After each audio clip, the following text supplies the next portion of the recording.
અમરાથી તમને કાલની આપણા ગામની કઈ ખબર છે કે નહીં? કાલે આપણે ડામરાની જાણ નથી આવવાની. હવે એણે મારા બીજે ડામરે ચેવો નર્ધનના પેટનો રસોઈયો ગોતીને લાવ્યો ને જાણ તો મળવી આવી ને તાર તો ઓલો રસોઈયો છે ને સુલા ફૂંકતો હતો. શું વાત કરો છો ભમરાજી? તો મારું બેટું ઉપાધિનો ગાડો છે બીજું થવું થાય પણ ગનૈયા બાપડા પૂછી મરી જાય છે ને અંદર તો બિલાડા હનુમંદડા ને બધે હળીએ છે. ગનૈયા તો પૂછ્યા છે ને એની તમે વાત જ જવા જો.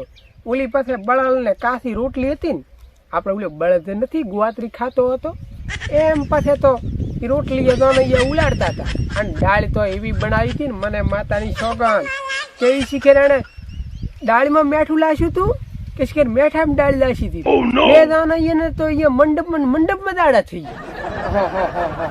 તો તમારી બેટી આપણા ગામની આબરૂ ખોઈ હો. હવે આપણે છે ઊંસા થઈને બોલી નહીં કહો. હવે અમરાદી આપણા ગામની શું આબરૂ જાય? હવે મને કહે દો. હવે આપણા ગામમાં લગ્ન હોય કે દાન હોય કે પછી મામેર હોય કે કેળું હોય ગમે એ પ્રસંગમાં આપણા ગામમાં 60 વર્ષના ડુહા હોય કે છોકરા હોય દારૂ પીને ડિસ્કો નથી કરતા હોય. હવે ભમરાદી બધી વાત છે તપેલામાં. પણ બીજું કેવું તમારે સીઝન પાણી કેવા છે કહો?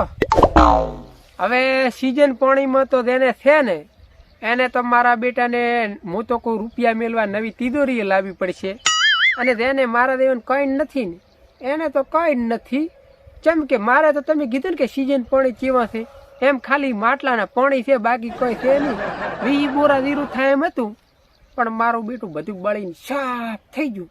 7 બોરા જીરો છો અને 50,000 ની તેમાં દવા છોટી હતી. તો આપણે બે એ ખરખાઓ. મારે મારું બેટું એમ જ શું છે 1.5 બોરો રાયડો શું છે અને 800 ને ભાવે જો.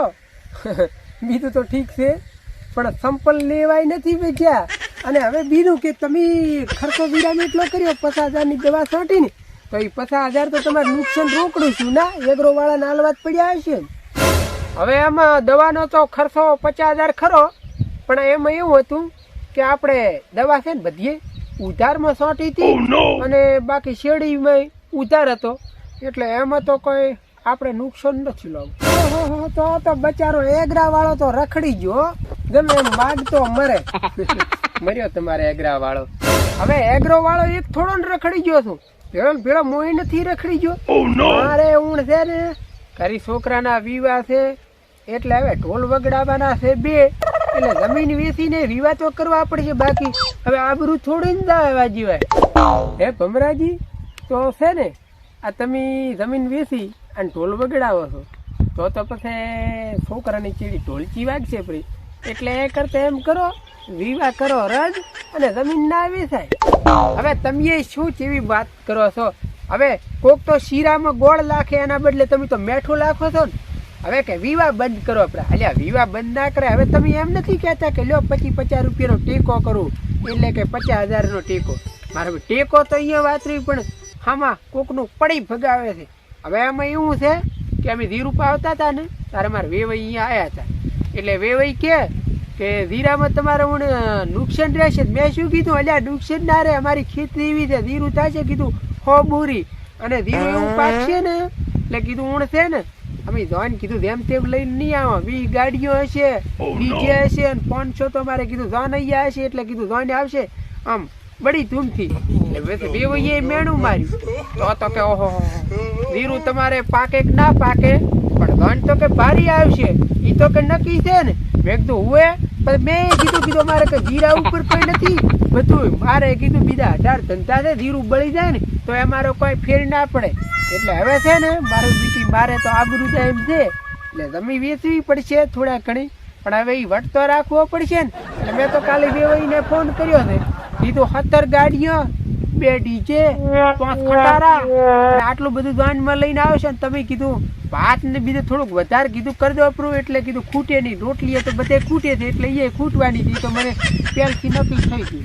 હવે છે ને આપણા આમનામ આખું ગામ છે ને બધી જમીન મૂકવું વેચશે. દર વર્ષે વિવાહ ગાળો આવે અને જમીનો ખોણો એ ખહાડે. આમનામ જો 20 વર્ષ હેડ્યું ને તો મને લાગે છે કે બધાય સરડામ ઘર કરો ભલી ક્યાં તંબુરામ રહેશો પછી તમારી જમીન તમે બધી વેચી પડી છે આવા ગાંડા ઢોલ ના વગડે હો એ કરતા મુચકું અત્યારે છે ને જુનાગઢ જતા રહો આપણે એકલા થોડા ને વેચાતા બધા વેચે છે આ પરમદાડે ઓલી કુકલાન બાઈ તો એકર વેચી પરી હદની ડોસી વેચી પરી પણ આવું હદના ડોસી તો ચેડી મોરી કોઈ છે નહીં બધું જમીન ઘર વેચે તો ચાલે પણ આપણે હવે મારા બેટા રખડી જશે એટલે પણ મારો બેટો આપણે બધે આ ડોહોએ કર્યું શું છે ખાલી મન તો લાગે છે કે વાતોના ભડાકા કર્યા બીજું કઈ કર્યું નથી અને તમે મારા બેટા ખરેખર મને કેવી વાત કરી છે મારું બેટું હવે તમારે અહીંયા બેહાય જ નહીં હો મારે હવે સાચી હોય નથી રહેવું અને તમને છે ને હવે વિવોમાં આમંત્રણ નથી આલું જેવી ગાડી મને તતડાઈ નાખ્યો આખો જમાનો બગડી ગયો છે આજકાલના હાસું કીધું કઈ ખટતું નથી મારું બેટું આટલી ઘડા જુઓ ને ચેવી ભેડતો તો મોટી મોટી વાતો કરતો હતો નરા વાતાના વડા કરતો હતો અને હવે જુઓ ને હાસું કીધું એટલે મારા બેટાને ચેવી છોટી ઉધી સડી પડી છે એક તો નામે છે ભમરો અને ભમરાને કોઈ ઉડ્યો હોય છે